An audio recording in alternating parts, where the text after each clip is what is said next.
551. So where is everyone else? I woke up early in the morning. Earlier than I usually did, and moved towards the entrance of the academy grounds where a familiar white-haired girl appeared. She looked upset. I'll kill her. Who does she think she is? Overhearing her mumbles, she certainly did seem upset. Wait, why are you here? As if finally noticing my presence, Kira flicked her head up and looked at me with narrowed eyes. Don't tell me. Yes, I was also invited. I'll kill her. So Kira shouted, but she didn't move from her spot. It was almost as if she was just putting up a show. Could that be the case? Oh, I see her. Aoife's silhouette appeared not long after. Dressed casually in a white shirt and black trousers, she seemed a bit different from her usual style. A few figures followed closely behind her. There were, why are so many people coming? I could count at least 6 people. Along with Aoife, there was Evelyn, Leon, Kalian, Amael, and Keys. Wait, why were Keys, Amael, and Kalian here? What sort of nonsense are you trying to pull? Even Kira looked taken aback by their presence. Well, Aoife didn't seem bothered at all. Looking back, she shrugged her shoulders. I just thought the more the merrier. Kira seemed to be at a complete loss for words. I couldn't really blame her. I'd also feel the same way had I been in her position. Don't worry about it. Aoife patted Kira on the shoulder, acting strangely friendly. If you don't want to come, you don't have to. I just want to visit your little sibling. That's all. Wait, listening to the conversation, I felt like I was missing something. And just as expected, no sooner had those thoughts crossed my mind than Kira yanked Aoife by the shirt, pulling her face right up to hers. What sort of fuckery are you trying to pull? Like I said, I just want to see your little sibling. What surprised me the most was how nonchalant Aoife seemed to be. If you hate the idea so much, you don't have to go. Aoife retorted, pulling herself away from Kira's grip and fixing her clothes. But as the princess of the empire, I have no choice but to attend. Knowing you, I'm sure you won't want to inherit your household. In that case, I must meet the new heir as a representative of the Megrail family. Wow, I wanted to clap there and then. Her words made so much sense that even I couldn't find fault in them. Tisk, even Kira found herself unable to argue. Fucking bitch, I swear. All she could do was click her tongue and curse her endlessly under her breath. Well, since we've got this part sorted, how about we get going? Clapping happily, Aoife looked at us with a smile.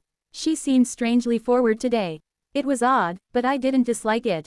Rather, there was something else that was taking my attention. You look somewhat pale. I do. It was Leon. He looked rather sick. Yes, did something happen? Without saying anything, Leon looked at me before he flicked his hand away and covered his mouth. Indeed, he was sick. Mentally though, having a child is a heavy responsibility. I thought I was ready, but in all honesty, I'm not so sure anymore. I love seeing her face. That cute face of hers that closely resembles mine, but sometimes, it gets to the point where I feel like I'm suffocating. In those times, I just want her to disappear. Am I a bad mother? A pair of crimson eyes stared back at her through the reflection, seemingly bleeding out onto the mirror. Rose stared at her own reflection before lowering her head to wash her face. Lifting her head to meet her own reflection once more, she brushed her blonde hair back and gazed back at the mirror. It was then that she saw the silhouette of a person overlap with her own. One she was very familiar with. With a finger pressed to her lips, she smiled at her. She looked stunning, but there was something unsettling in her eyes. They were empty, lifeless. A voice then whispered in her mind. Tell me I'm not a bad mother, sis. Bang! A fist flew to the mirror as fragments of the mirror flew all over the place, some even grazing past Rose's cheeks, leaving behind thin lines of red. Ha! Rose's chest heaved up and down repeatedly as she glared at the broken fragments of her mirror. Fucking bitch, she cursed under her breath as she leaned on the sink. That annoying face. That annoying voice. She hated it. All of it. Everything about her sister, she hated. That flawless image she projected. That two-faced personality, and above all, her selfishness. There was nothing Rose despised more than her sister's selfishness. None of this would have happened had you not been so selfish, you damn bitch. I hate you. I hate you so much. Even now, she could imagine what sort of reaction her sister would have to her current outrage. She'd just smile at her with her usual smile of hers. That condescending smile. To talk. Right then, Someone knocked on the door of the bathroom, forcing Rose to freeze. Realizing what had happened, she closed her eyes and sighed. Is everything okay? Don't tell me you broke something. A muffled voice echoed from behind the door and Rose pursed her lips. I'm on my period. Quote. Oh, that excuse never failed to get her out of trouble, and indeed it worked. Clean up after you're done, I guess. Yes. Rose reached out for the nearby tissues and cleaned her face up. Looking down, she stared at the broken shards of the mirror and clicked her tongue. Fuck that, I'm not cleaning that. Grabbing one of the larger shards, she made sure she was all cleaned up before finally leaving the bathroom. Clank. At the bathroom entrance stood a figure she had come to grow familiar with. With his small mustache and soft gaze, he was someone she had brought not long ago, a rogue professor of sorts. What are you waiting for me for? Rather than answering her right away, Robert Bucklam leaned toward the bathroom door, his eyes narrowing as he took in the scene before him. He sucked in a sharp breath of cold air the moment he saw the chaos that was left behind by Rose. What sort of period? So, right. Snapping out of it, Robert hastily looked at the pair of crimson eyes staring back at him and he cleared his throat. About that, I just received news regarding your niece. My niece. Rose's ears immediately perked up. This didn't escape Robert's eyes. She tended to do this whenever she was brought up. She had a sort of weird obsession with her. What about her? Did something happen? What did she do? Quote. No, it's nothing serious. Seeing her reaction, he had no choice but to wave his hands in order to calm her down. I just received news that she's going back to her household. Oh, continue your adventure with my virtual library empire. Rose's brow rose. She's not alone, she's going with her friends. Friends? That girl has friends. Quote. Classmates. Apparently, they're going to visit her new sibling. Quote. Quote. Rose pinched the bottom of her chin. Musing over the situation, her eyes suddenly sharpened as she thought of the situation within the Milne household. Indeed, she had heard about the new heir. Her thoughts were complicated, but she didn't think too much of it. There was only one thought in her mind at the moment. Mirror. Rose had searched all over the place for the mirror. She knew Kira had it, but she had hidden it. Well, could this be a chance? If so, I'm leaving. Yes, pardon. Without so much as a glance behind her, Rose flicked her finger, and a large brown coat materialized out of thin air. She wrapped it around herself as she strode towards the exit of the building. She knew exactly what she had to do. And most importantly, I can't wait to see Key again. She really missed her niece. Welcome. The Milne estate was located several hours away from the academy. Taking the train from Lens, we moved in the opposite direction of Bremer, and towards the southern spectrum of the empire. With a rich history, the territory was rather prosperous, and the greeting was extremely warm. It is such an honor to have such an esteemed guest come to visit us. Mainly because Aoife was present, but also because Kira was here. One look and I could see she wasn't ostracized or anything like that. In fact, it almost seemed like she was being looked at rather longingly. This became especially obvious as her father, a tall figure with an imposing presence, brown eyes, and dark hair, kept glancing her way, his gaze lingering each time, as if trying to find the right moment to talk to her. It was unfortunate that Kira didn't want to spare him a single second of her time. She was unusually quiet. This is kind of tense. It was also a little uncomfortable. I could now see why Kira didn't want to come here. I wouldn't either if I were her. The others also seemed to share the same sentiment. All besides Aoife, who appeared to get along well with those of the Milne household. I've heard that recently you managed to sustain a great harvest. I'm sure this will be a positive boon for your household. Well, it would have been the case before, but you know. That's right. Aoife really did seem familiar and adept at handling diplomatic communications. She obviously knew about the trade deal with the Kasha, but pretended to not know it in order to lighten up the tension with the good news. With the added income that will come from the trade that we'll receive, we're planning on lowering the taxes and add multiple railways to the territory. That sounds like a very wonderful idea. Yes, and it all couldn't have happened if not for. Pausing for a second, Kira's father glanced at Kira, his gaze warm but at the same time, conflicted. Quote. It couldn't have happened without your effort. She was great indeed, Aoife added, glancing at the silent and distant Kira. The surroundings turned quiet then as neither of the two spoke. That was until, well, enough with the pleasantries. How about we meet with my wife? She's waiting for us inside. She wanted to come and greet all of you, but she wasn't feeling well. Morning sickness. Bang. Suddenly, a sharp crack echoed through the room, and all eyes turned to Kira as fragments of what appeared to be a communication device scattered across the floor. In the stillness that followed, Kira calmly dusted off her hands, handing her bags to the nearby butler without a word. She then walked past her father, her steps calm and collected, as though nothing had happened. You guys go, I'll go to my room. That was the last we saw of her for that day. 552. The bed was comfortable. Don't you think this mirror is so pretty? It was soft, just like she used to remember. I can see my own reflection so well. Come, have a look, It was all so warm. Just like she used to remember. Wow, look at you.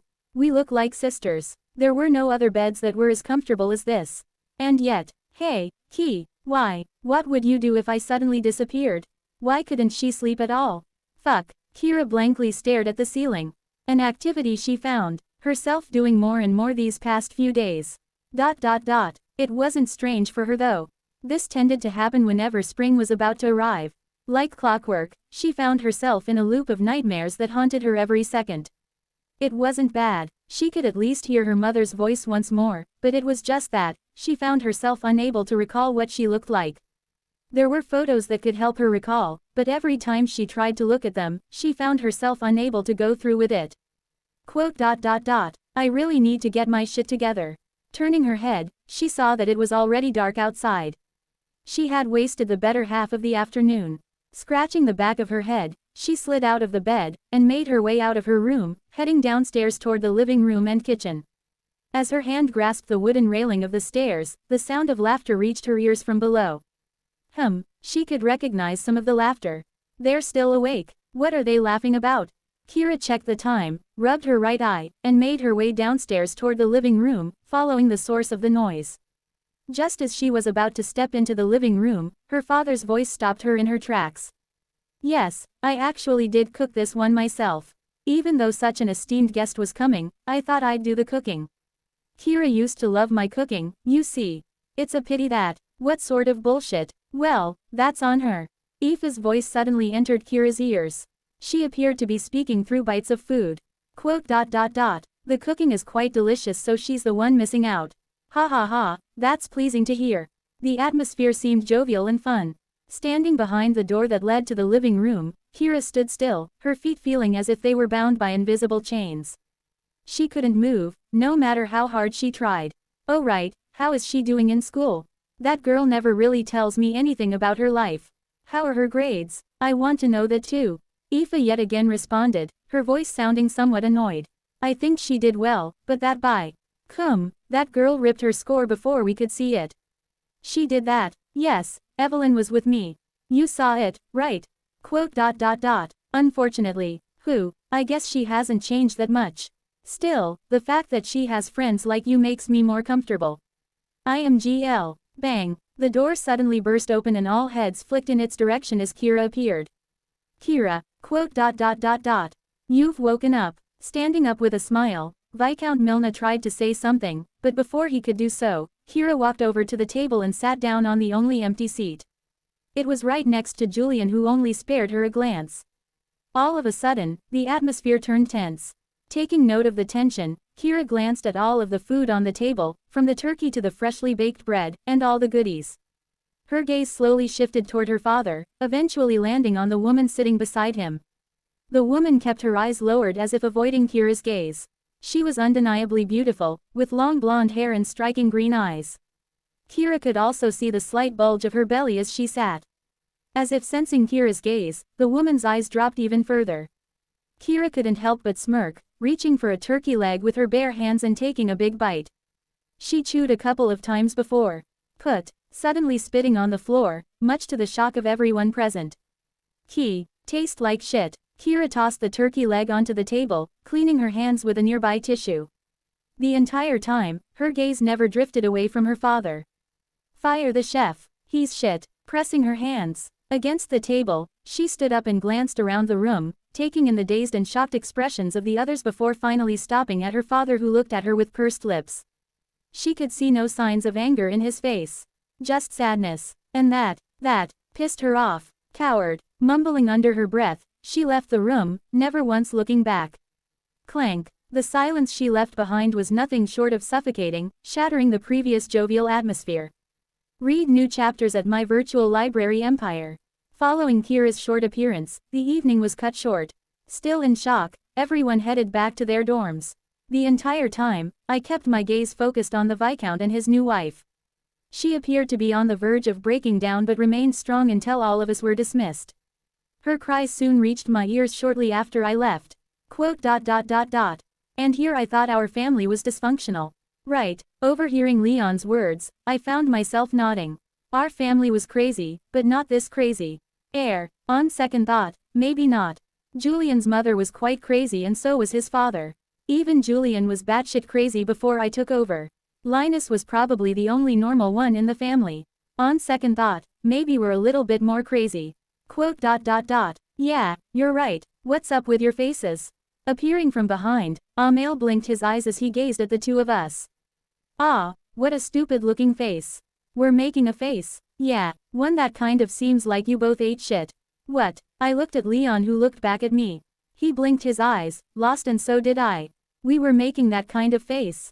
In hindsight, it made sense, because it almost felt like we did, but... Leave them alone, Aoife suddenly interjected. The two of them always have that type of face. What, really? Quote. Yeah, it happens from time to time. Most of the time it's something stupid. Like, something about a stupid face and stuff.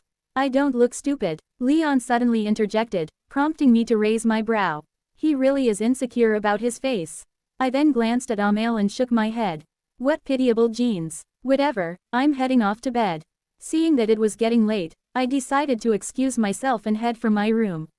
The others also felt the same, and shortly after we separated as we each headed for our own room. It's not bad. My room was pretty good. Nothing crazy, but it had all the essentials and most importantly, it was clean. I looked around the room before sitting down on the bed and closing my eyes. At the same time I raised my hand and reached for the first leaf. Immediately, I was transported into a dark world. One where a familiar-looking wheel appeared. TRRR. The moment it appeared, it started to spin. It's been a while since I've been here. Ever since what had happened to me in the previous year with Pebble, I found myself growing somewhat adverse with the first leaf. It was simply far too much for me, and I didn't think my mind would be able to handle it. But that was the past. Things were different now. My mind was in a completely different place, and I now felt more comfortable with myself. I wasn't scared of the first leaf, and most importantly, I was stagnating. My emotive magic was. I have been using the cube a lot to improve my control, but I feel like that is still not enough. The only thing that was improving was my control, not my emotive magic. In the past, I would often get notifications about any experience I gained. From small things like feeling happy after a good score, to laughing at a funny joke. While the experience may have been minimal, it was always there. But now, extremely rare, it took something big for a notification to appear, and my emotive magic grew stagnant as a result. I didn't like that. I wanted to reach the 5th level of emotive magic. However, I knew that this was hard to achieve. In fact, it was an almost impossible task. There seemed to be this sort of wall that I couldn't overcome. It was frustrating, and I wanted to break that wall. That was why I decided to use the first leaf again. Because I wanted to reach the next level. Lifting my head, I saw the wheel stop. Anger. I wanted to sigh, but could only helplessly close my eyes as the world around me changed. Recalling the many experiences I had with anger in the past, I didn't really feel the greatest, but who was I to complain? This was the path that I had chosen, and I could only go through with it. Single quote. I just hope I won't be stuck for long like the first time. I still shuddered recalling that experience. Thankfully, time froze while I used the first leaf. Otherwise, I'd truly be in hell. As everything around me shifted, I suddenly found myself standing in the middle of what seemed to be a church. A church? This seems like a bit of an odd place for a trial. Well, I wasn't one to judge. This place didn't seem too bad. At least, it was better than a few other places I had experienced in the past. Finding a nearby seat, I sat down and waited patiently for the trial to start. In the meantime, I looked around the place. The place was rather spacious, with a peculiar statue standing in the middle. It was that of an eye. Oricleus. Was this one of the churches of Oricleus? It looked interesting but didn't really pay too much attention to it. I was more nervous about the trial. You never know what might happen. I waited, and waited, but, nothing happened. Is something wrong? Looking around, I was just about to stand up when from the corner of my vision I spotted something and immediately grew alarmed. My alarm only grew when I realized that what I was seeing was a familiar-looking black mist. One that seemed to represent the silhouette of a person. The mist stopped, staring straight at me. Then, I found you. A voice suddenly echoed throughout the confines of the church. Quote. The fake fragment. 553. The fake what? I stared at the black mist in front of me with a lost look. What in the world was happening? Was this part of the trial? But how exactly was this going to get me angry? If anything, all I felt was lost, not angry. Talk. The sound of a quiet step resounded throughout the church as I found myself stepping back. As I lifted my head to gaze at the distant mist, I felt my hand begin to tremble. It was an unconscious shake, one that I couldn't control. What is happening? As if experiencing something similar, the distant mist stopped and looked at me. Do you feel it? His deep, yet hoarse voice echoed once more. Quote. This is the resonance of our bloodlines. What? Find your next adventure on my virtual library empire. For we both possess the bloodline of the Holy Seer. Quote. Quote. His words made my hand tremble once more, and I found myself stepping back again. My face twisted in pain as my right arm suddenly throbbed. I lowered my head, my eyes landing on the four-leaved tattoo, and my heart tightened as it suddenly began to glow. An inevitable groan escaped my lips.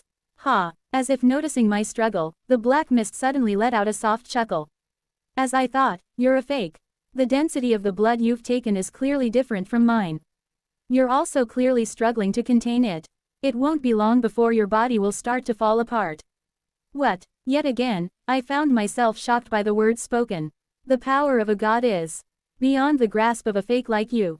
You can't comprehend it, nor can you wield it. Most of the fakes who try to claim the bloodline for themselves end up having their life force drained by it. Yet again, a groan escaped my lips. The pain coming from my right arm intensified further, prompting me to take a knee. In the meantime, I tried to process the words coming from the black mist. In particular, I was reminded of the Pope. Could it be, for your own good, give up the blood and give it to me?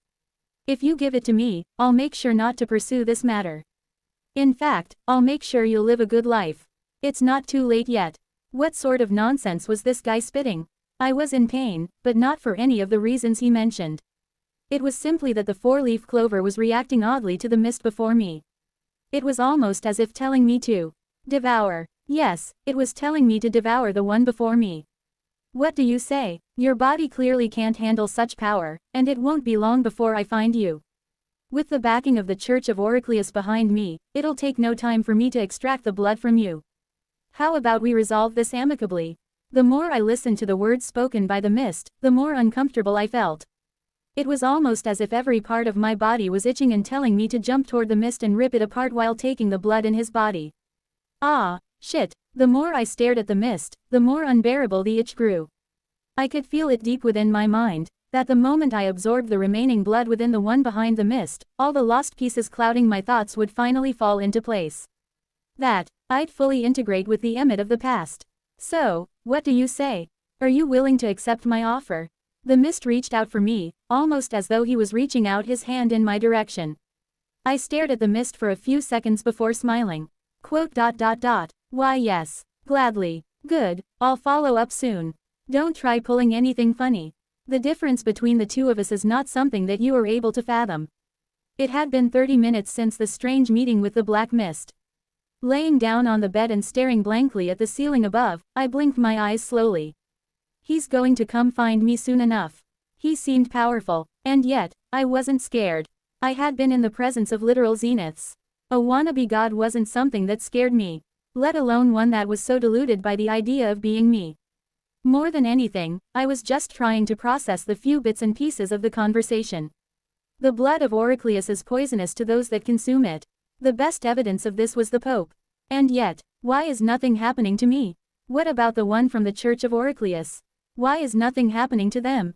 Linus. Something wasn't adding up. I can attribute Linus to the fact that the amount of blood he consumed was almost negligible. But how about the one that claims to be the real me? What is the reason why he is fine? These thoughts seemed to consume my mind for the better part of the next couple of hours. I just tossed and turned on my bed, trying my best to figure out an answer, and yet, in spite of how much I tried to think, I wasn't able to get anywhere.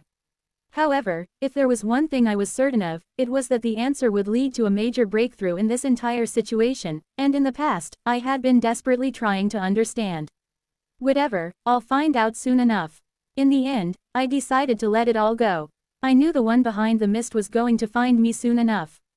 I was fine with that. I understood their confidence came from their background and power, but they had grossly underestimated something. I too had a power behind me. One that didn't get along very well with the Church of Oricleus, too. What would happen if I put the two against each other? I suddenly found myself smiling.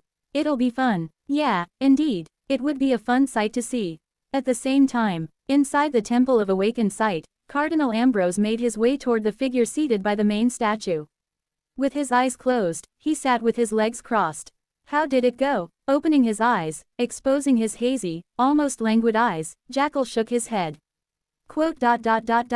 He has agreed to give me the blood, but I can clearly see he isn't willing to do so. I expect him to do something during the time.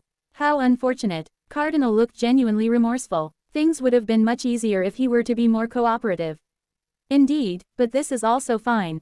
Rubbing his neck, Jackal rose to his feet, brushing off his white robes. It'll save us a lot of resources if we do it this way.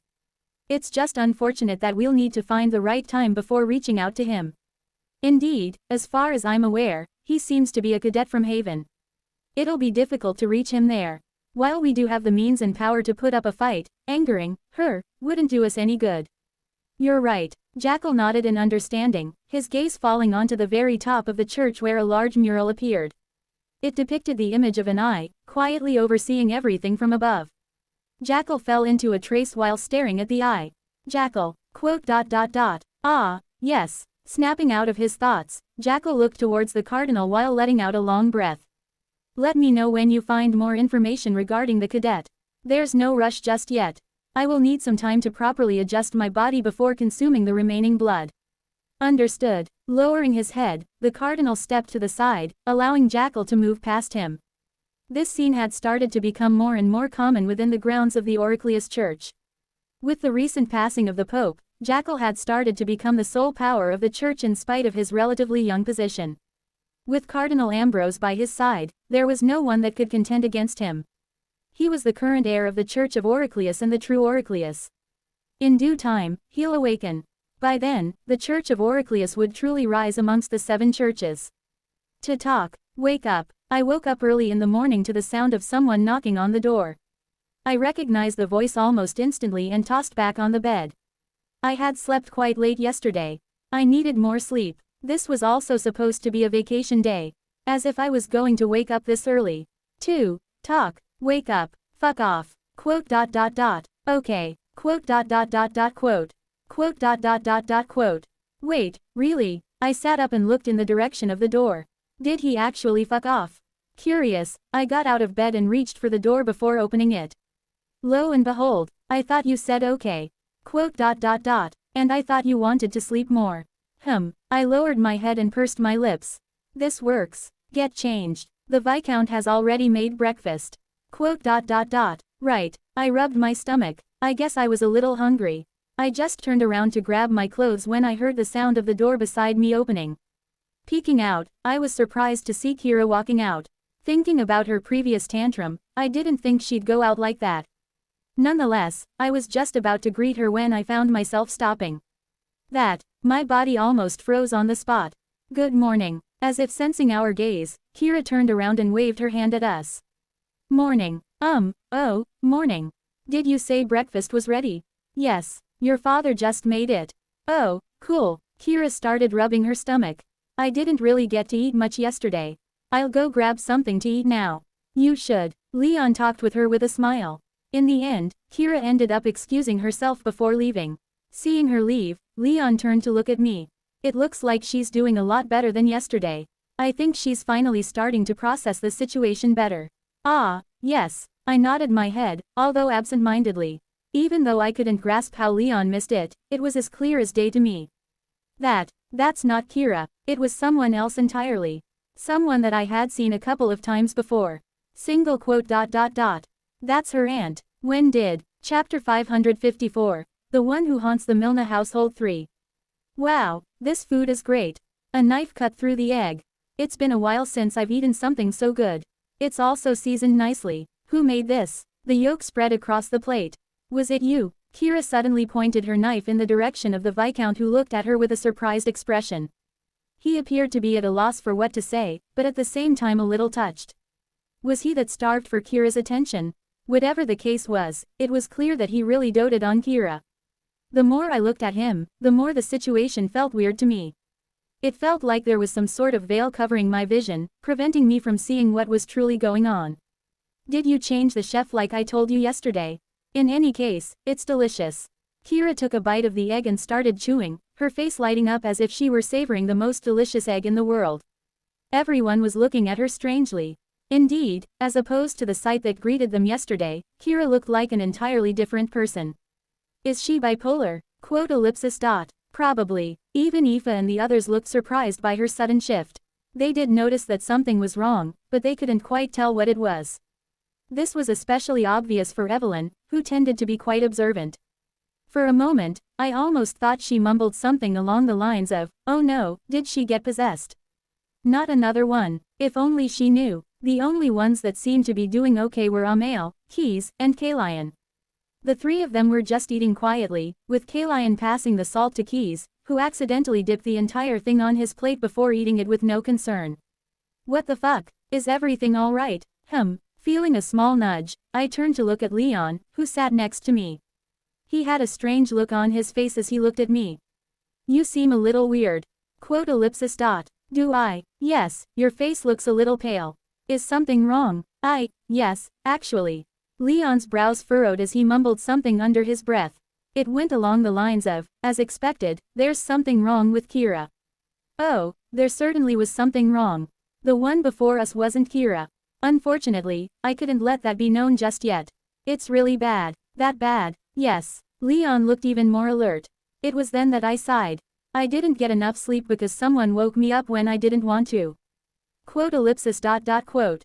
Leon's face suddenly froze as he looked at me. Whatever was running through his mind stopped, and all I could see was just hatred. Raw and unfiltered hatred. I turned my gaze away from him and focused my attention on Kira. What is she doing here? Where is Kira? And most importantly, why am I the only one that can see through her disguise? I didn't really understand what was going on, and perhaps because I was staring at her for too long, she seemed to notice my gaze and turned to look at me. Our gazes met, and my heart clenched for a brief moment. What are you looking at? Quote ellipsis dot. You. In spite of the situation, I managed to remain composed. Me. Kira raised her brow. For a brief moment, her eyes narrowed, and I felt my entire body cool. You can see, can't you? Quote ellipsis dot. Quote. The atmosphere seemed to freeze then, and just as everything was about to boil over, I nodded my head.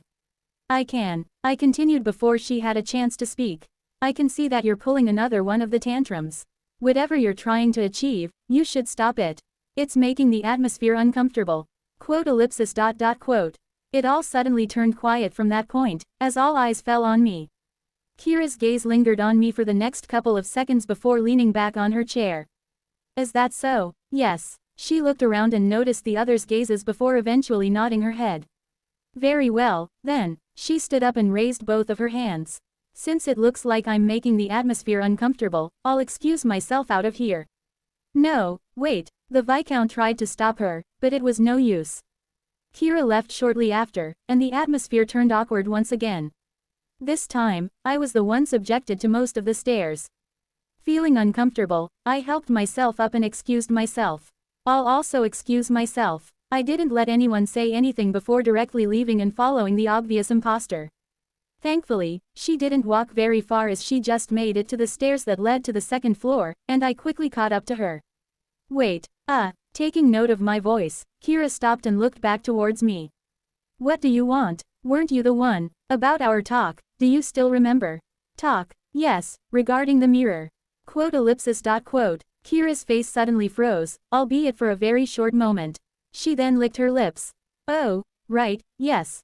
She made an uncomfortable expression. Her acting was great, but I could see through her disguise. She couldn't fool me. What about it? Didn't you say you'd help me find it? Last I recall, you said that it was here. Quote. I said that. What? Are you okay? You seem to be acting strange.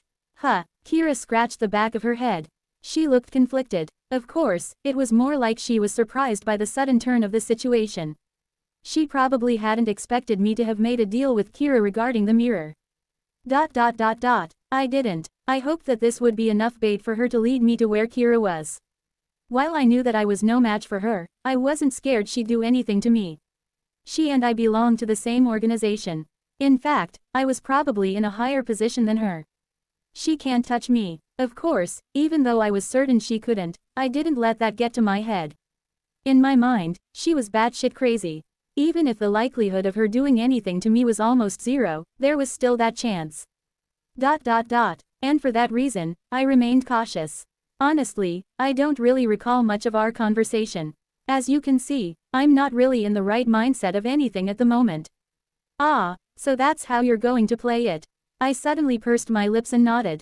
That's understandable. No shit, why the fuck else wouldn't I recall fuckface? She really is good at acting like Kira. I was just about to retort when I suddenly paused and took a better look at her. As things stood, my search for the mirror was like a wild goose chase. Regardless of what happened next, it wouldn't bring me any closer to my goal. I had tried searching through Kira's memories before, but it was all in vain as the strange black mist interfered. The mist made things more difficult, but I also realized that even if I could access all of Kira's memories, I still wouldn't be able to find the mirror. Kira's memories, it almost feels like they've been tampered with. I wasn't sure if this was the truth or not, but she wasn't here, and I couldn't check again. But what if there was an alternative? What if there was someone else I could look into to determine what had happened in the past? That's right, I've got the perfect person right in front of me. Maybe with her help, I could uncover more clues about the mirror's location. Time was running out, and I didn't have the luxury to wait any longer. Since I knew that, hey, Kira, what? Hold my hand. Ha, Kira suddenly looked at me weirdly. For a brief moment, I felt my back tense, but I remained cool-headed. Are you not forgetting I'm an emotive mage? So, I can calm you down. Wait, yeah, but, what? What's wrong with you? I suddenly frowned and tilted my head while looking at her. We've done this multiple times already. I'm only going to touch you for a second. Quote.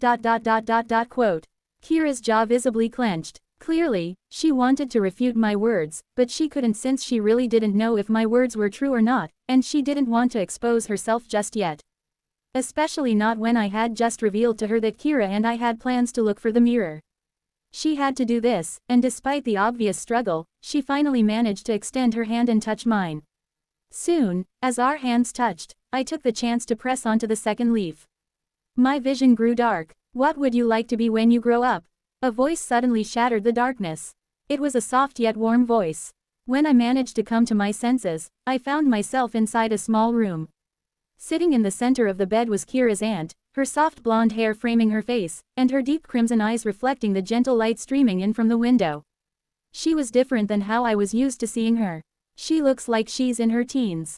Her features were softer, appearing less mature, with a look and vibe that closely resembled the current Kira. Sitting opposite her, with her head resting on the table and eyes fixed on the window, was a different figure. Her platinum hair glimmered as she stared out, lost in thought. Dunno, why are you asking me such nonsense? I'll worry about it when I get there. Is that so? Yeah, I'm still young.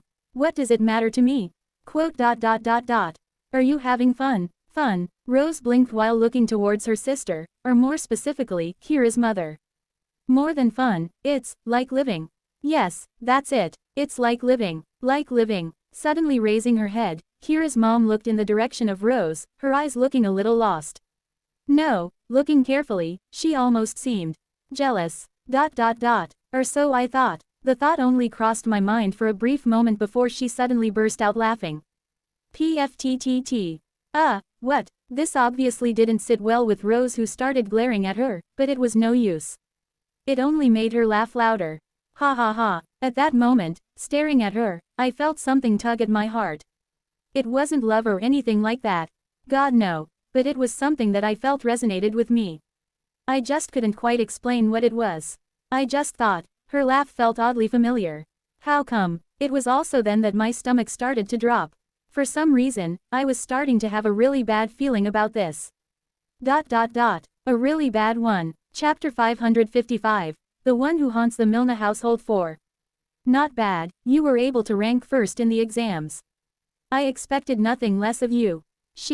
Your future is bright. I am very proud of you. So different from Kira. Staring through Rose's memories, Kira's mom stood out quite a lot. She seemed flawless in nearly every aspect, from her grades to the way she carried herself. She was a stark contrast to the Kira that I knew. In fact, if anyone was more similar to Kira, it'd be her aunt. Rose, you should be more like your sister. Why aren't you like her? I wasn't the only one to notice this. Her parents were well aware of it, constantly criticizing her for it. But true to Kira's style, she simply ignored them, heading to her room to do whatever she pleased. In the end, that was all the criticism amounted to. They seemed to have given up on her. And she appeared to be perfectly fine with that. She was a free spirit. I'll just ride on Sis's coattails, kek. Lying on her bed, she wore a satisfied grin. In a life free from the pressure of perfection, she could do whatever she pleased. After all, her sister was so good that she wasn't needed. Is this why she becomes like that? Watching everything from the sidelines, I began to piece together what might have happened and why Rose ended up the way she did. I had seen so many such stories in the past. Jealousy. Right now, she was likely content with how things were unfolding, but in the future, she'd be compared more and more to her flawless sister. That constant comparison would only fuel her jealousy, eventually pushing her to join the inverted sky. The more I thought along these lines, the more likely things seemed to have turned out this way. Single quote. It's a bit cliché, but it would make so much sense. As my shoulders relaxed, waiting for things to unfold as I expected, the door to Rose's room creaked open, and a figure quietly slipped inside. Rose blinked her eyes and looked in the direction of the door where her sister appeared. Her mouth had just opened to speak when her sister suddenly spoke. Annoying bastards. Quote. She suddenly turned quiet, and so did I. I wish they'd just rot in hell. Can't stand them. Fucker. Oh. As if suddenly taking notice of Rose who was looking at her with wide eyes, Kira's mom stopped. She looked around and nodded in understanding. Looks like I've entered the wrong room. Quote. No. Rose looked to be at a total loss for words. The two stared at each other in silence, unsure of what to say. That was until, hey, Kira's mom placed her finger over her lips while looking at her. Then, with a soft smile, she opened the door and slipped out of the room. You didn't see anything. Clank. That was the first time. The first time that I saw the second face of Kira's mom. I thought things would change ever since that incident, but nothing really changed. The two of them acted the same, completely ignoring what had happened. Rose looked more than satisfied this way. Even when the two joined Haven, they never really interacted with one another. Rose was always by herself while Kira's mom was always surrounded by people. She was the center of everyone's attention, the model student.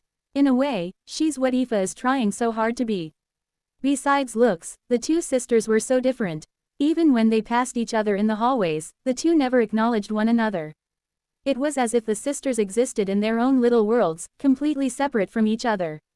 At least, until Rose was suddenly approached one day. Are you happy with your life? Quote. What? It was a question that seemingly came out of nowhere, stunning both Rose and me who was observing from the side. Being alone, with no friends, with no expectations. Do you like it? For a moment, I almost thought she had approached her with the intent to start a fight. Rose also looked to be of the same opinion as. She bared her teeth. Are you picking a fight? Quote. Maybe. What? Rose suddenly frowned, her face contorting. It looked as though she was on the verge of throwing a punch at her sister, but she caught herself just before she could act. KH. As her sister's shoulders suddenly started to tremble, Rose found herself blinking her eyes, her gaze shifting towards her sister, who, almost instinctively, turned her head away. And then, PFTTT. Rose watched as her sister suddenly started to laugh. The fuck? What are you laughing at? Kuik. Ha ha ha. It wasn't a fake or forced laugh. It was genuine, her crisp laughter echoing loudly within the walls of the room they were in. I'm sorry. Catching herself quickly, Kira's mom covered her mouth, doing her best to hold back the laughter. But her trembling shoulders gave her away, leaving Rose with a look of complete confusion as if her head were filled with question marks.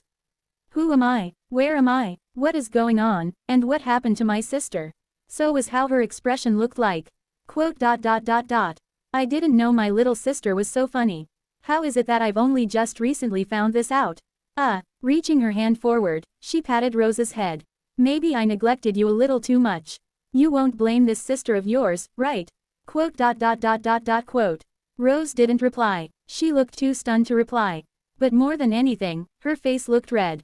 Red. Was she blushing? No way. Slap. Quickly snapping her sister's hand away from her head, Rose took a step back.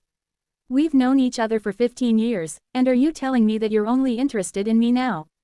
What in the, I guess. Kira's mom suddenly smiled. It was a simple smile.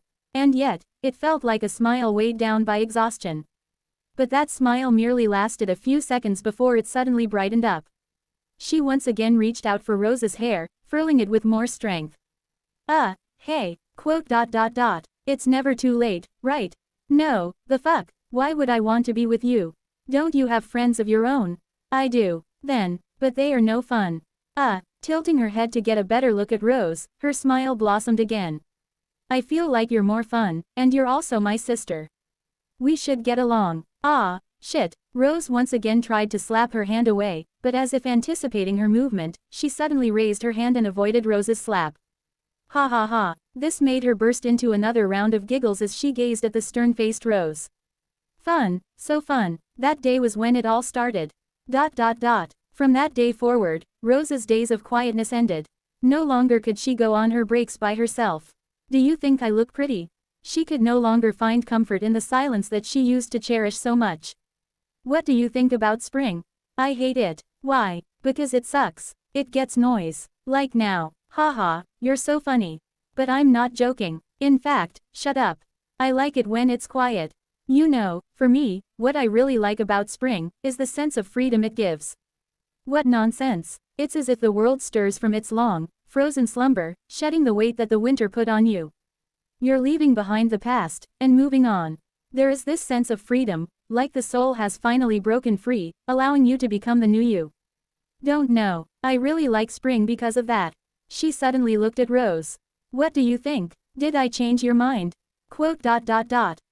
Shit. Rose suddenly held her shoulders while looking back at her sister. Her face suddenly winced as she looked at her. Holy fuck, that was cringe. What the fuck? Get away from me. Ha ha ha. I watched the scene from the sidelines. The more I watched the scene, the more I found myself frowning. The script is going quite differently from what I've imagined. Shouldn't the two be at odds? Why does it look like they're getting along well even more? Something wasn't adding up. Was my first theory wrong? The more I looked at Rose, the more I couldn't shake the feeling that there was a strong possibility I had been mistaken. Despite the way she kept her distance from her sister, I could tell from where I stood that she was actually having a good time. From the subtle smiles to the occasional shy blushes. She really did look up to her sister. So then why would she kill her sister? Hey, oh, right, check this out, Rose. As though she was speaking to me, my head moved and I turned to look at Kira's mother as she suddenly retrieved something from out of nowhere. My breath immediately paused at the sight that greeted me. A mirror, its entire surface adorned in silver with intricate patterns swirling around, appeared before me, one I knew all too well. Without realizing it, I felt my chest rise and fall, caught in a trance as my gaze fixated on the distant mirror. Hey, finally, I caught sight of the mirror that I had been desperately looking for. Perhaps, I'd be able to find more clues if I followed the memories. Yes, I might be able to find something this way. The thought made me excited. But not only that, I was actually curious about the past between the two of them. How could the two sisters who looked so close suddenly turn on each other? Was it because of the inverted sky? Yes, that could be it. I swallowed quietly and perked up my ears in preparation for the next set of events. I was ready, and I found myself excited at the thought of what I was going to find out next when. Hey, I suddenly found myself standing in front of Kira. No, more specifically, her aunt as she stared at me with narrowed eyes. Her gaze was cold, almost chilling. What in the, are you done? What? It was then that I realized what I was doing and pulled my hand back. The entire time my face didn't change as I quietly shook my head. To be honest, no. Quote. You'd be able to tell if I did it or not. Do you feel calmer? No, I feel more pissed if anything. As you can see, it didn't work. The foo. If you want, we can try again. If I try again then. No, never mind, I'm good. Kira took a step back. She then looked back towards the stairs. Anyways, let me go back to my room first. I'll help you out with your mirror thing later. Quote. Sure, Kira proceeded to turn around and climb up the stairs. I stared at her retreating back quietly, my lips pursed tightly as I lowered my head to stare at my forearm. Is she also too strong for me to see all the memories at once? I sighed and looked away. Quote. I guess I'll have to wait a bit. For now, I needed to see exactly what she was planning. Closing my eyes, I activated Lament of Lies and my body started to completely fade with the background. Shortly after, I made my way up the stairs and followed her from behind. The entire time, I made sure to keep enough distance so that she wouldn't notice. I was confident in my skills, but not to the point where I'd assume she couldn't detect me at all. I knew I was far from perfect. Chapter 556 The Truth Won. I followed her quietly from behind. In the quiet corridors, she walked towards her room. In the meantime, I kept my breath in check while keeping enough distance between the two of us. She couldn't see me nor could she hear me, but one could never be too certain. I felt my heart press tightly as I followed quietly from behind. Time seemed to stretch endlessly as I became oblivious to everything around me, my focus fixed on her back. It was therefore a surprise for me to find her stopping right before Kira's room as she stopped and looked around. For a moment, I thought our gazes met and my entire body tensed. Thankfully, it was only for a brief moment as her gaze moved past me, and she finally opened the door and entered. Clank. It all grew quiet then. Suffocatingly so as I cautiously approached the doors to Kira's room. I had just neared the door when it suddenly burst open and a pair of glaring red eyes stared in my direction. Quote! Quote. I froze and my heart started racing as my stomach tightened with a sudden sense of dread. I had to stay calm, but my instincts screamed for me to run. My fingers twitched, and my chest rose and fell sharply, every muscle coiled. I took a step back, instinctively preparing to act in an instant. Her gaze felt suffocating, but she looked away before I could react. Quote. I guess I'm being overly paranoid. The door closed once again, leaving me standing in silence. I just stood there for the next few seconds, unsure of how to react. So she didn't notice me. I brought my hand to my chest and secretly sighed in relief while wiping the cold sweat from my forehead. That almost gave me a heart attack. For a split moment, I almost thought she had truly detected me. Those few seconds felt like hours and I almost found myself taking the initiative. It was a good thing that I was able to remain still in those few seconds. Otherwise, no, it doesn't matter. I shouldn't waste any more time. Stepping forward, I reached out to touch the wooden door. Closing my eyes, I visualized a purple orb, and slowly, my hand began to phase through the surface of the door. Following up with a step, my entire body passed through the door and I managed to pass right through it. What greeted me on the other side of the door was a familiar yet unfamiliar room. It was one that I had seen before, but not in real life. It's almost exactly the same as in her childhood memories. It looks like her father kept it like this for her. The more I learned about this family of hers, the more confused I became. From the way Kira spoke about him, he seemed to be this big bad indifferent father who neglected her and didn't love her. And yet, what I saw and what I heard from her was completely different. Could it all be an act from her father, or was Kira lying? Or could there be more to it? Suddenly, the vision I'd had with the second leaf on rose came rushing back, and my mind paused, fixating on the one figure who hadn't left my thoughts since that moment, Kira's mother. Something about her felt unsettling. But what exactly? What did she? Hey, Ki! The space around me rippled, and my head snapped toward the source of the disturbance, my gaze locking onto Rose's turned back. She seemed to be looking down, and when I stepped to the side, I caught a glimpse of a familiar figure, sitting down on the ground with body tied up with some strange rope. She was awake, and her eyes were locked right towards her aunt's. At that moment, I saw it. The rage, the pure rage and hatred she held for the figure that stood before her. It didn't seem like I was the only one who noticed. Oh my Tilda, there's no need for you to make such a face. Sha dismissively waved her hand at her niece. You know I love you, Ki. What I'm doing is just tough love. Yes, tough love. Her jokes didn't land well with Kira, who shot her an even fiercer glare in response. If looks could kill, she'd probably have killed her aunt many times over. Tough crowd. Rose didn't take Kira seriously. If anything, the scene looked weird from an outsider's point of view. With her disguise on, she looked the same as Kira. It was a good thing that I could tell the difference. Well, in any case, I can't waste too much time catching up with you. Without warning, Rose bent down to Kira's eye level, snapping her fingers in the air. Instantly, the rope binding Kira loosened. As soon as the rope loosened, Kira lunged forward, only to be instantly halted by a finger pressed against her forehead. UBITC. Tut, it was just a finger, and yet, it was all that Rose needed to stop Kira, who tried to channel her mana and attack her.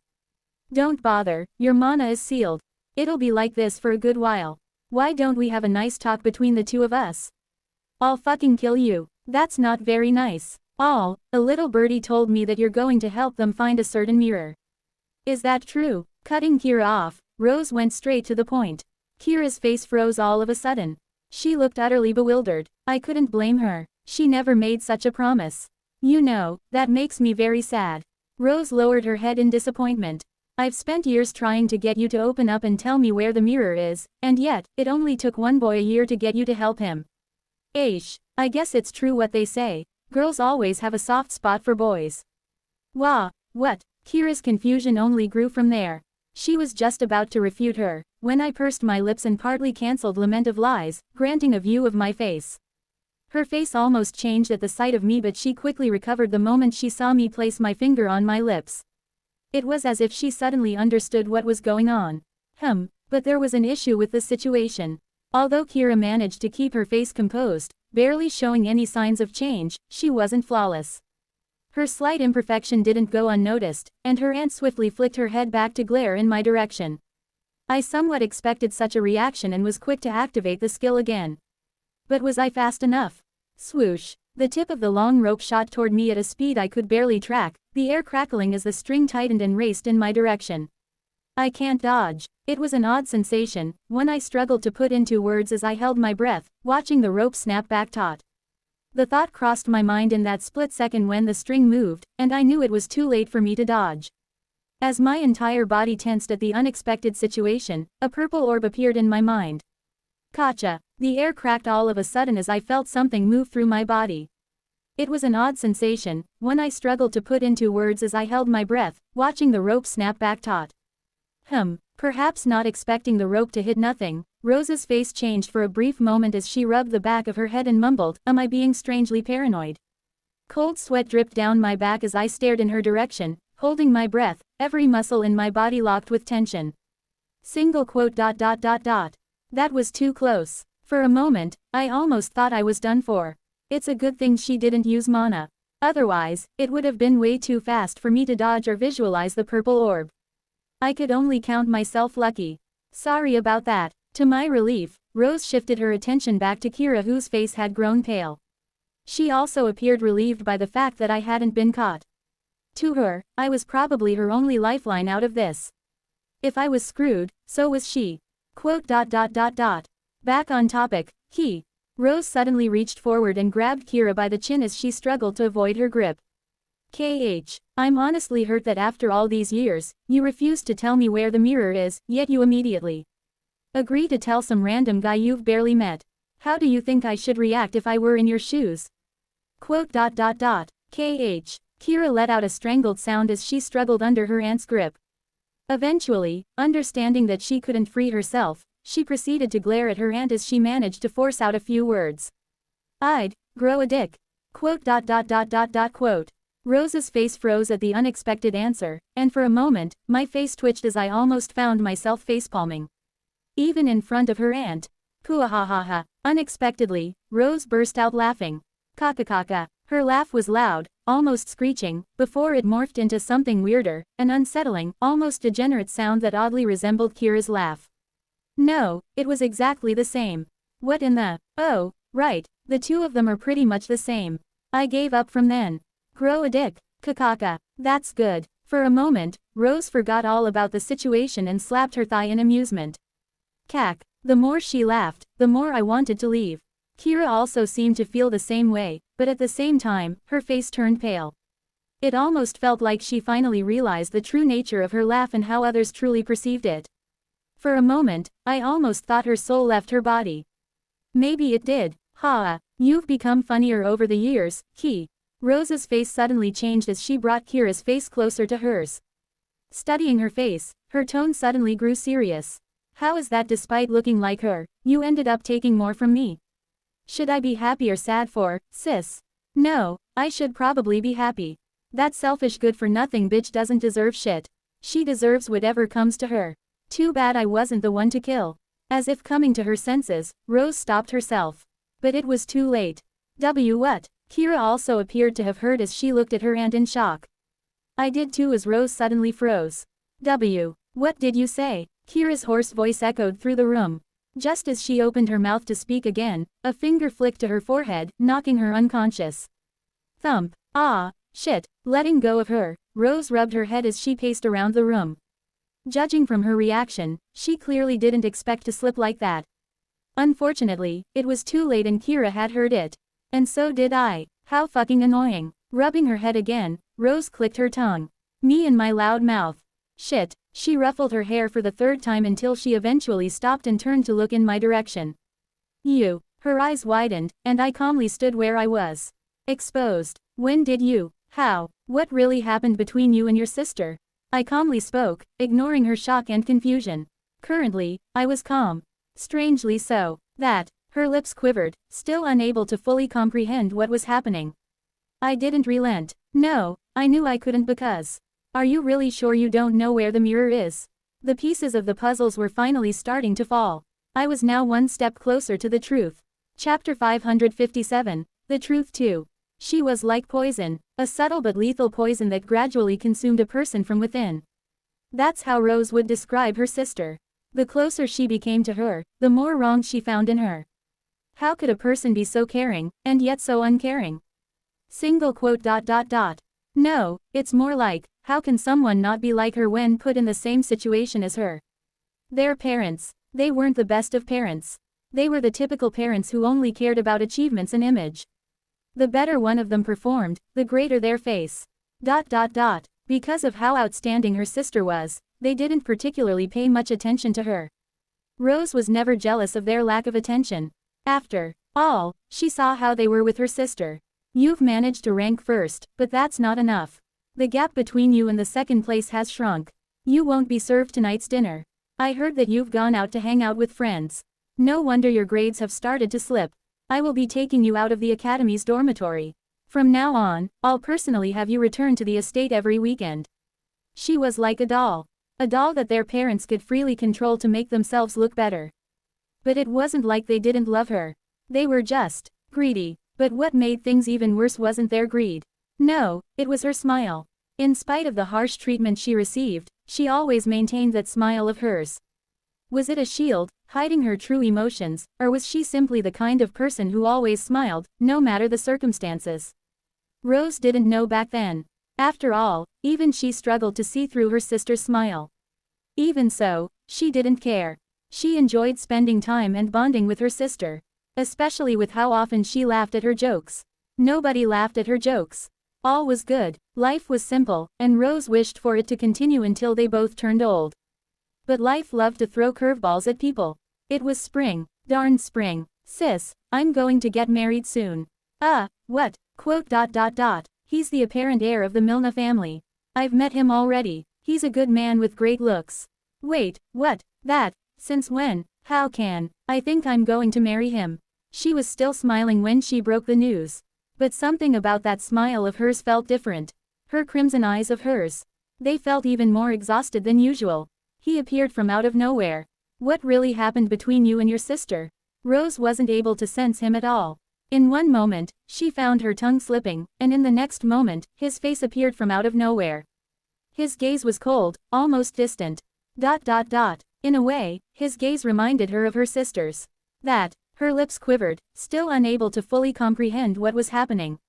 She was already familiar with him. He had left a lasting impression on her the last time they had seen each other, but his recent exploits had also reached her ears. He was no longer the simple figure she knew back then.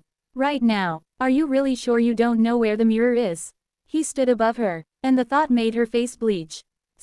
But she only remained flustered for a few short seconds before recovering herself. Shaking her thoughts away, she stepped back, her crimson eyes locking directly with his hazel ones. Licking her dry lips, she finally managed to open her mouth as she spoke. For how long have you known that I've been here? My disguise should be perfect. How could you see through it? Was it from the way that I acted? Was that what gave it away? Quote. Julian didn't answer immediately. He simply stared at her. But then, Rose suddenly seemed to have a sudden thought and hastily looked towards her forearm. Could it be? The emblem has nothing to do with it. Julian's words were quick to dispel her thoughts as he kept his gaze firmly locked on her. Quote. Let's just say that I have a certain skill that enables me to do so. There's such a skill. Yes. Julian nodded, and Rose pursed her lips. Taking a deep breath, she managed to calm herself down further as she shot a glance in Kira's direction. She was about to open her mouth to speak when Julian cut through her. About the mirror, do you know where it is? Quote. Ah, Rose was suddenly reminded of Julian's previous words and her face changed. What makes you think I know where the mirror is? Why would I be here if I knew where the mirror was? But didn't you say before? That's a completely different matter. Rose cut Julian's words off, her tone unknowingly raising as Julian's brow raised. I don't have it. I don't know where it is. I wouldn't be so obsessed with it if I knew where it was. That look on his face, the one that seemed to say, "You're slipping," made Rose's face twist. She really didn't know where the mirror was. It had been years since she had started searching for it, all to no avail. It used to be something her sister always carried with her. And yet, all of a sudden, it disappeared. Key didn't seem to know where it had gone, and neither did she. She had scoured every corner of the estate, but it was nowhere to be found. It was almost as if one day it had suddenly disappeared from existence. Her search for the mirror had become her obsession, to the point where at times, she even found herself growing mad. And yet, here he was, talking to her as though she actually had an idea of where the mirror was. That bitch. Rose suddenly started to ruffle her hair. She hid it somewhere for some reason. Even when she's gone, she just finds a way to annoy me. I hate her. I hate her so much. Her words came out hoarsely, her voice rising in volume with each word that escaped her lips. She wanted to desperately control her tone, but she found herself unable to. It was frustrating. She felt so frustrated. She ruined my life, you know. None of this would have happened without her. Why did she have to ruin my life? Hers, and everyone involved. Rose clenched her teeth, staring down at Kira. Slowly, her tense expression weakened as the realization of what she had done began to sink in, leaving her feeling weak. I hate her. Her voice was now weak, frail almost. I hate her so much, you know. Do you really hate her? Julian's soft words cut through her speech.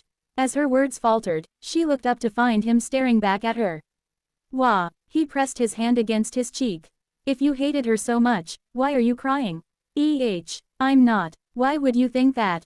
Rose quickly pressed her hand to her cheek, only to feel a small, damp streak. Was she really? As if that wasn't enough, sensing something, Rose lowered her head to see a pair of familiar crimson eyes stare back at her. They were wide open, looking at her with what one could describe as shock and confusion. Rose covered her face with her hand. Shit. At the same time, in one of the rooms within the estate. Following the events in the morning, Aoife and Evelyn found themselves going back to one of their rooms together.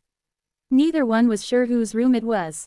Their thoughts were more preoccupied with other things to care about. What do you think? Why are you asking me? Evelyn frowned, her gaze drifting to Aoife, who sat on the bed with her arms crossed, brushing her red hair behind her ear. Raising her brow, she looked back at Evelyn.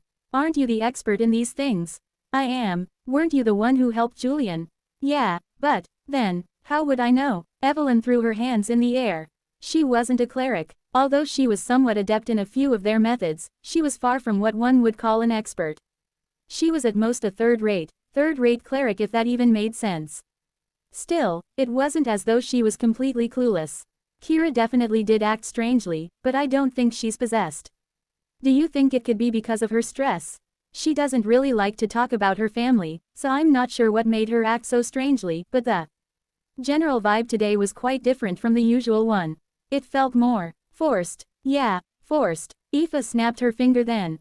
Yes, exactly that. It was like a completely different person with a similar personality was trying to act like her. Something like that I guess. Quote. I also feel the same way. Evelyn didn't disagree with Aoife. She also felt the same way, but this felt more like a hunch than anything. Having grown closer to Kira over the past year, she could easily spot the discrepancy in her behavior. However, there were many factors that could have caused her to act that way. In her opinion, it would be best if the two of them acted carefully and observed Kira over the course of the next day in order to see if there was something truly wrong with her. Once they were sure, then they'd. Yes, please send over someone to the Milne household. Quote. Exclamation mark question mark quote. Taken aback, Evelyn's head flicked in Aoife's direction. There, she found Aoife sitting on the bed with her communication device in hand. As she spoke into it, their eyes met. I don't really know how strong, but the stronger the better. How long do you think they can come? 1 hour. Yes, that's good enough for me.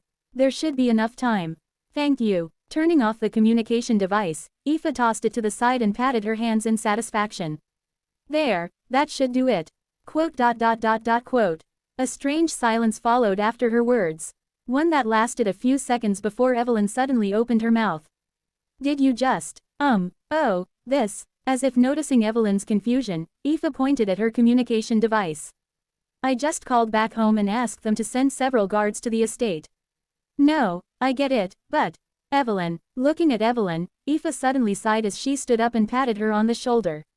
If there's one thing I've learned over the past few years, it's that if something looks suspicious, it's probably suspicious. Yes, but... Aoife patted Evelyn even harder. No, but... I'm not going through more bullshit like the past. I've learned from the past. So what if this turns out that I'm overthinking? Better safe than sorry, and I'm a princess. Abuse of power doesn't exist with me, kakaka. Aoife suddenly cackled, alarming Evelyn. That laugh. Was Kira the only one she had to worry about? Chapter 558. The Truth 3. Single quote. Am I seeing things? In one moment, Kira's world went dark, and when she awoke, she was greeted by a sight she never thought possible. Her aunt, that annoying, sadistic aunt of hers, she was crying. Am I dreaming? Kira found the situation so unbelievable that she bit down on her tongue. But as the pain from her action hit, she realized she wasn't imagining it. Her aunt, she was truly crying. But why? Why would that heartless woman cry? Could it be him? Kira's gaze eventually fell towards Julian. Indeed, if there was one person capable of pulling such a feat, it was him. His emotive power was amongst the strongest within the Empire. Yes, within the Empire. He was no longer just the strongest in the Academy. His emotive magic was now on par with the best within the Empire. If it was him, I didn't do this. Julian's words interrupted her thoughts like a splash of cold water as if he had effortlessly read her mind. His gaze drifted towards her aunt. Your aunt, she's been keeping something from you. No, not just her. Pretty much everyone within this household is keeping secrets from you. Wah, what? Kira shook her head, attempting to reject Julian's words, but as she did, she was suddenly reminded of her aunt's words, the ones she had overheard just before her world went dark. Her eyes widened. Could it be? Ark. A sudden scream shook Kira out of her thoughts as her head flicked to face her aunt, her eyes as bloodshot as they could be. Fuck. She wasn't holding back with her voice. By now, she was practically shouting. Why does everyone just keep meddling in my business? For once. And I mean for once, why can't anybody mind their own fucking business? Why do you have to ask so many questions? Why do you have to hate me for every little thing? Can't you just stick with the script? Her gaze shot towards Julian, who stared back at her without much emotion. In spite of her aunt's scary expression, he looked completely unfazed. Was he truly unfazed, or was he just masking his expression? I'm not asking for too much, am I? Quote. Quote. Julian didn't answer her, but his face said it all. This made Rose look even more irritated as her jaw clenched tightly. She looked like she was about to burst once again, but just barely managed to keep herself in check while flicking her head to stare at Kira. The two pairs of red eyes met, and at that moment, it all grew silent. Neither said a word, nor did they have to. That was until Rose eventually shattered the silence, her eyes turning even more bloodshot. Do you really want to know what happened to that bitch? Quote. Quote. Kira opened her mouth but found no words coming out. For some strange reason, her mouth was strangely dry. She wanted to say yes, but at the same time, felt scared. Scared, yes, she felt scared about the answer she was going to receive. In her mind, her mother was the most perfect human being. Caring, warm, and most importantly, fun. She was perfect, and she didn't want to ruin that image. Therefore, once put in a position she so desperately wanted in the past, she found herself unable to fully answer. Her silence spoke volumes to her thoughts, and Rose found herself smirking at the sight. I guess you don't. In fact, she almost looked relieved by the fact. And that didn't escape Kira's sight. Relieved. Why did she look so relieved? What could possibly have happened for her to not want to know? With her body shaking, Kira clenched her teeth. A hard lump formed in her throat as she lifted her head, locking eyes with her aunt. Her mouth opened, but only a hoarse voice emerged as she spoke. I do. Every part of her told her otherwise, but she needed to know, for her own sake. So, tell me the truth, and the truth only. I can take it. What do you think my daughter will be like when she grows up? It was a distant conversation. One that Rose remembered having in the past. She had long forgotten about it, but staring at her niece, she was suddenly reminded of it. She remembered the conversation well, not because she had a great memory. No, it was because of the face she made when she answered her. Well, she's most likely going to be like you. Like me. Rose still remembered the face she made so well. It was one of sadness. Yes, sadness. I don't know. I'd prefer it if she wasn't like me. What? Why? Wouldn't you want your daughter to be flawless like you? As if. Then how would you want her to be like? I guess I would want it if she was a bit more like you. Have you lost your mind? Why would you want her to be like me? He. Her question was met with a soft laughter. The conversation ended there, with Rose brushing it off as just one of her sister's strange moments. Why in the world would she want her daughter to be a troublemaker and loner like herself? If it were up to her, she'd want her daughter to be like her sister. Beautiful, kind, and capable. It was only way later that Rose understood why her sister had answered like that, but by then, it was already too late. By then she had left the world. The culprit, herself. Tell me, I can take it. Pulling her away from her thoughts was Kira's soft voice. Biting her lips, Rose stared at her own niece. Her chest trembled. As she gazed at her niece's features, so much like her sister's, she found herself struggling to find the words. The more she thought about telling her, the heavier her chest grew. How could she even begin to tell her the truth? That she wasn't the one to have killed her mother.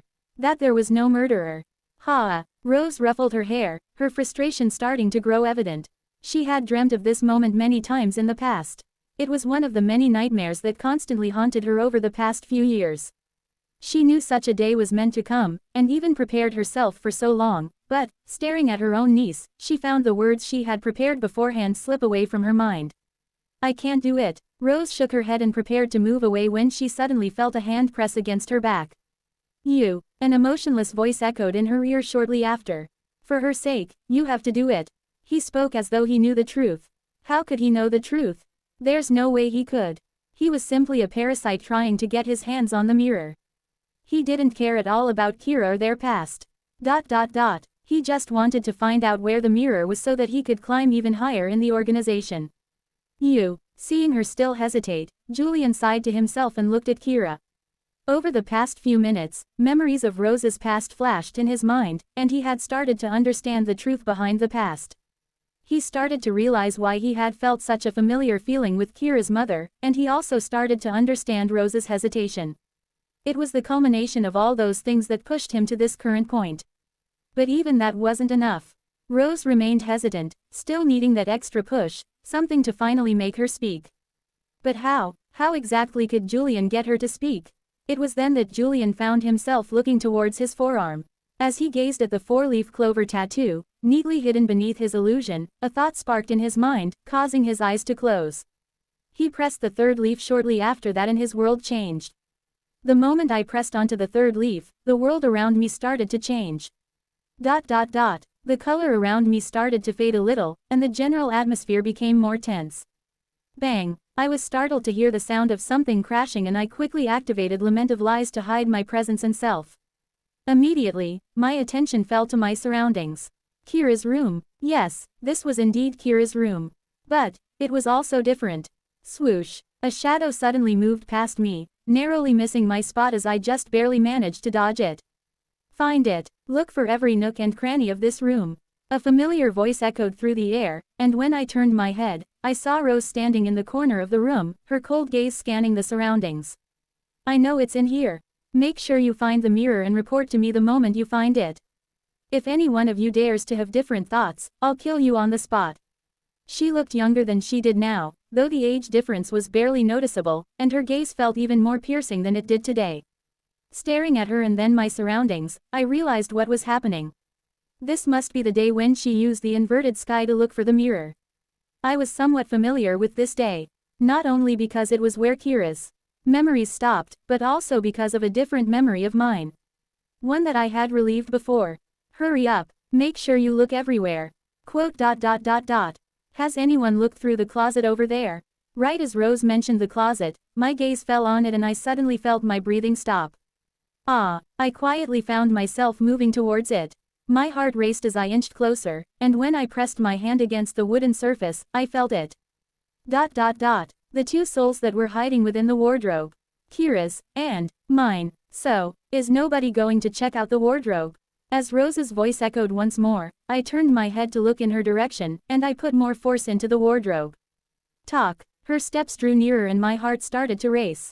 Then, clank, she arrived before the cabinet and opened it, revealing nothing within. Quote. Her gaze looked through every inch of it before frowning as she quickly turned around. Quote. Quote. I had just sighed in relief when my hand suddenly trembled and my face twitched. Immediately, Rose's face flicked back in my direction, her gaze drawn towards the wardrobe as I silently cursed within my heart as I felt something hit the barrier I had set up within it. Stay put. Quote. Quote. Rose's gaze scanned the wardrobe once more as my heart rapidly sped up. Thankfully, her gaze didn't linger over the cabinet for long as she looked away shortly after. Looks like there's nothing. Without a word, she turned and walked away. I watched her retreating figure, my heart clenched tight, before shifting my gaze to the wardrobe. My hand trembled as I felt something hit the barrier once again. At the same time, I cancelled Lament of Lies as the wardrobe returned to how it was and I silently cursed to myself. Why can't you just sit there obediently? Do you really have to hit the barrier I've set up? It had almost exposed me. Chapter 559, The Astral Mirror 1. I let out a quiet sigh of relief as I watched Rose leave, her figure gradually disappearing from view. To be honest, I didn't think she was much stronger than me right now. If it came down to it, I could probably take her on if I used my emotive magic the right way. My only issue with using that method was the consequences it would bring. Traveling through time was already an extremely sketchy concept, and knowing that my every action could affect the future, I knew that I couldn't be careless. Whatever the situation is, things are progressing as they should. I turned my gaze to look at the wardrobe beside me. I could still feel my past self trying to push past the barrier I had set, but the gap between my current strength and my past power was enormous. It was impossible for him to get past my barrier. I guess that explains the reason why I was trapped in the wardrobe and couldn't get closer to Kira in the past. Who would have thought it was all because of me? Haha, the situation was both confusing and amusing. I didn't really have any words to describe this besides, full circle. Everything had come full circle, bringing me back to this very moment. It also made me think about my power and the previous scenes I had witnessed in the past with it. Would everything come full circle then? I wonder. Swoosh. A shadow moved past me all of a sudden, bringing me out of my thoughts. Pulling my hand away from the wardrobe while making sure the barrier was still set up. It should last for a while. I turned my gaze away and scanned my surroundings, noticing that while there were still people lingering, there were far fewer than before. Everything was overturned, with everything shattered and glass shards all over. They really weren't nice with their search. Looking around, I avoided the few figures still lingering around and made my way out of the room. Given that the event had still not ended, there was more for me to see. Above all, my main priority was finding the mirror. That was my only objective, and I couldn't afford to let anything distract me from it. But where was it? Where to even begin? Sure, I may have gone back to the past, but how would that help me when I didn't even know where to start looking? I came to a halt just outside the room, my gaze unintentionally drawn to a distant figure slowly making her way down the corridor. Her entire form appeared disheveled, as though she had been dragged through a storm. From where I stood, I could hear her murmurs, "Where is she? Where is the mirror? So long as I find the mirror." Her demeanor and attitude looked to be deteriorating by the second, and I found myself pursing my lips at the sight. Before I knew it, I started following her from behind, avoiding anyone that I encountered. At the same time, I made sure to keep a safe distance. While I was confident in my skills, there were no guarantees. Especially considering the fact that it was also likely she wasn't alone.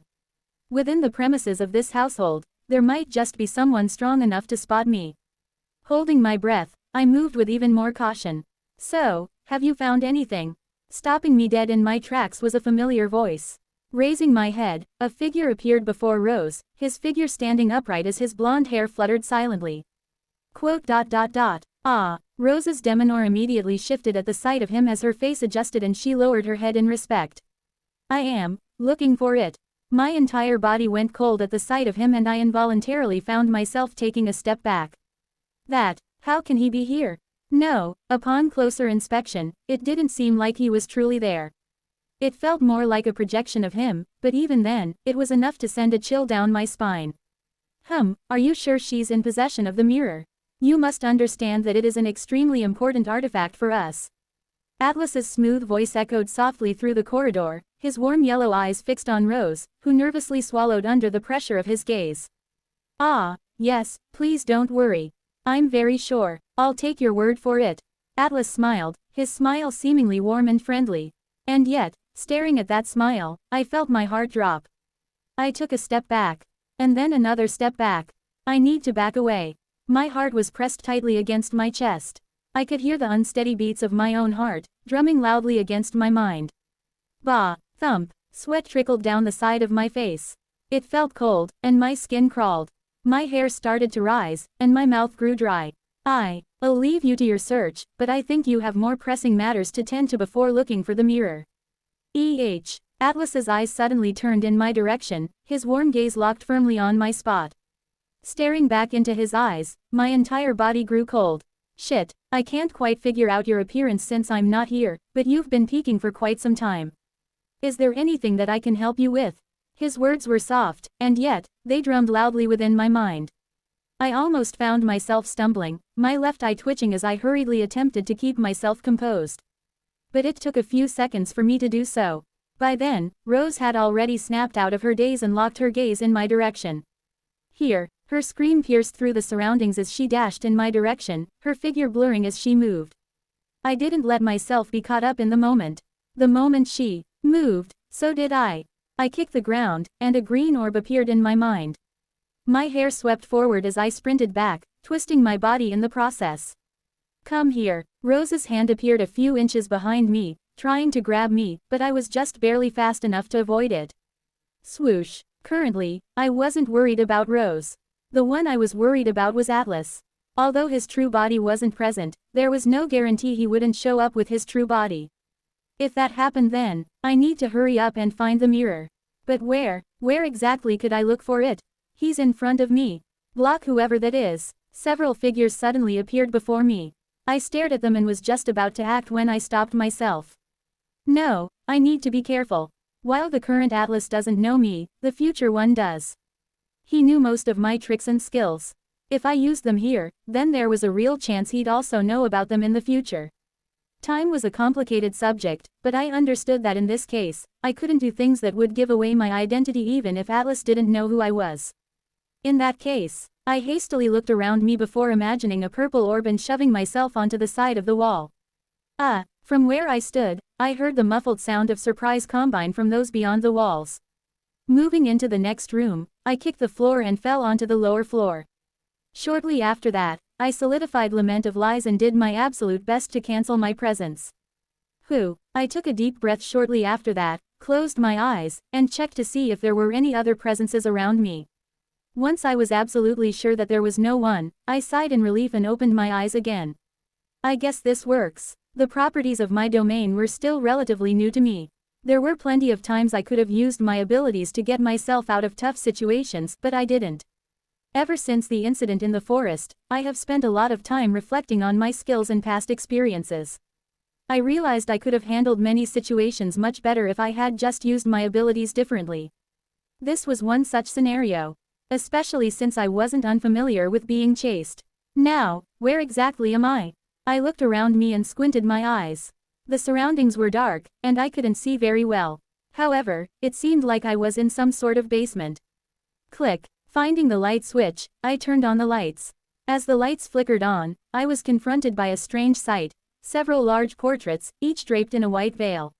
What is this? I looked around me and walked towards the nearest portrait, removing the first veil. Swoosh. What I was met with was the image of a painting, an exquisitely crafted one, depicting a vast green hill, teeming with vibrant flowers and tall trees. I could tell at a glance that it was painted by someone who was exceptionally skilled. Curious, I moved towards the next portrait and removed the veil, revealing a similar painting. And then I moved to the next, and then the next one.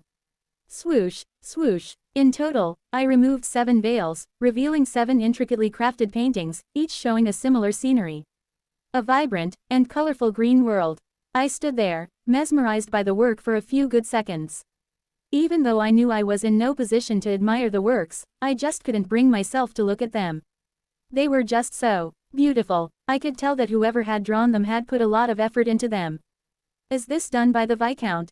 Or is it done by Rose? I wasn't sure, but my thoughts didn't linger over the paintings for much longer as I shifted my attention away from them and onto the work desk by the side of the room. It was there that I settled my gaze over a certain blue diary. Curious, I moved towards the diary and took it. It's surprisingly heavy. Curious, I opened it. As my eyes fell onto the first page, the first few words caught my attention. There's nothing better than spring. Nothing better than spring. I also liked spring. It's sweet and tender. I could see it. Yes, I could. But also painful. Because it reminds me of the freedom that I can never have. I paused and pulled my eyes away from the diary. Scratching the side of my face, I quickly skimmed through it and moved towards the last page. It was then that my eyes fell on the last few words. The moment I did, I almost dropped the book. Because a reflection was staring back at me. 560. What? A pair of hazel eyes stared back at me. They were the same pair of hazel eyes I was accustomed to seeing, my own. The diary felt heavy in my hands as I exhaled quietly, taking a moment to steady myself. Slowly, I reached toward my reflection, watching as my face seemed to grow larger before me. Holding onto the metal grip of the mirror, I found myself in a daze. Single quote. This is without a doubt the mirror. From the intricate patterns to the weird connection that I felt with it. Yes, I was sure that this was indeed the astral mirror. But it's here. This easy. I was more surprised by how easy it was for me to find the mirror. From what I understood, Rose had searched every nook and cranny of the place to no avail. While they hadn't searched this area yet, they were bound to. Sure, the mirror was hidden within this strange dairy, but surely she would have been able to find it. Unless someone managed to get to it before her and hid it, or took it. I didn't know whether to laugh or smack my own head. Could it be, in the end, that the reason she had never been able to find the mirror was me all along? Why am I even surprised at this point? I should have realized this from the moment I found myself here. But this begged the question. Can I bring the mirror back to the present? In theory, it did sound possible, but I had never attempted something like this before. I didn't even know how to go back. Usually, I'd be forced back after a certain point. Actually, it might be best if I hide the mirror first. Uncertain of whether I could bring the mirror back with me, or even when I would be allowed to return, I decided it would be safest to hide it. That way, if I couldn't retrieve it later, I'd at least have a backup plan in place, just in case anything went wrong. But there was something I was curious about in all of this. Given that they're aware that an intruder has come, how come I've never heard Rose mention it before? She always seemed adamant that either Kira had it, or it was hidden somewhere within the household. Why did it never cross her mind that someone could have taken it? Something doesn't add up. Unfortunately, I didn't have much time to think it over. Sensing several presences closing in on my location, I swiftly concealed the mirror and the diary within my ring and switched off the light. Click. At the same time, I made sure to cover all of the veils again. I stood by the side of the corner of the room and remained hidden in the darkness. I waited for what felt like forever, until clank. The door opened and several figures came in. Search this room. It has yet to be searched. The lights flickered on, and I saw several figures burst into the room, frantically searching through everything in sight, tearing through anything they could get their hands on. I remained in the corner of the room, patiently waiting for the right time to take my leave. Being in the basement, I knew I couldn't just slip through the walls like I had before. My only option was the front door, but even then, I hesitated. Atlas. Though he wasn't here yet, the fact that he had spotted me before was enough to make me hesitate. The memory of that moment lingered, and I couldn't shake the feeling that he could very well be aware of where I was, and he was simply just watching me. My entire back was drenched with cold sweat at the thought. I really do prefer it when he's on my side rather than the opposite. His presence was too damn suffocating. Swoosh, swoosh. At that moment, the veils were lifted, exposing the paintings that had been hidden before. The figures stopped for a moment to look at the paintings. These are quite well made. I wonder who painted these. It's probably the Viscount, and if not, his wife. They began speaking among themselves, their voices casual as they examined the paintings. It was as if they had no care at all. I remained in the corner, perfectly concealed, listening intently to their conversation. Perhaps I might be able to get a better idea of how to get out of here.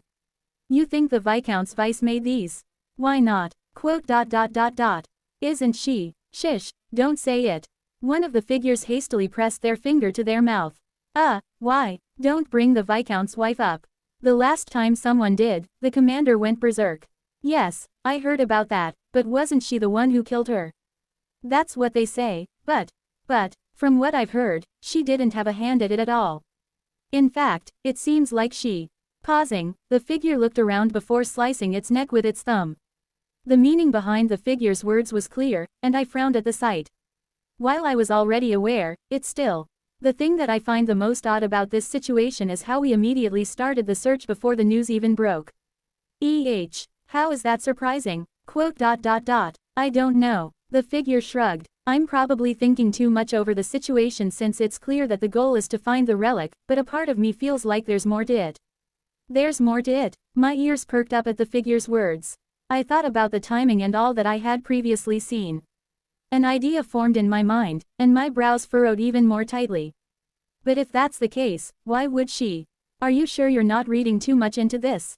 I probably am. I just find some things to be a bit weird. Especially since the commander and the Viscount's wife are related.